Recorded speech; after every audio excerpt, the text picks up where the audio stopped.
કોંગ્રેસના કાર્યકારી પ્રમુખ અને વડગામના ધારાસભ્ય જિગ્નેશ મેવાણી દ્વારા મુખ્યમંત્રી ભૂપેન્દ્ર પટેલને પત્ર લખી રાજકોટ ડીસીપી ક્રાઇમ જગદીશ બાંગરવા સામે એફઆઈઆર દાખલ કરી નોકરીમાંથી ડિસમિસ કરવા માંગ કરી હતી। ધારાસભ્ય જિગ્નેશ મેવાણીએ રાજકોટ હોસ્પિટલ ખાતે સારવાર લઈ રહેલા સુરેશ વડેચા નામના દર્દીની મુલાકાત કરી હતી।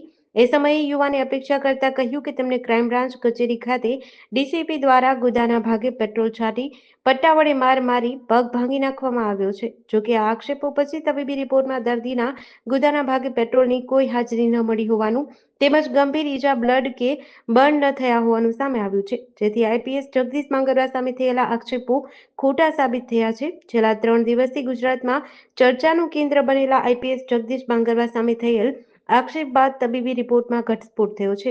રાજકોટમાં સુરેશ વડેચા નામનો યુવાન હોસ્પિટલમાં દાખલ છે, જેને મળવા 27 માર્ચે ધારાસભ્ય જિગ્નેશ મેવાણી પહોંચ્યા હતા।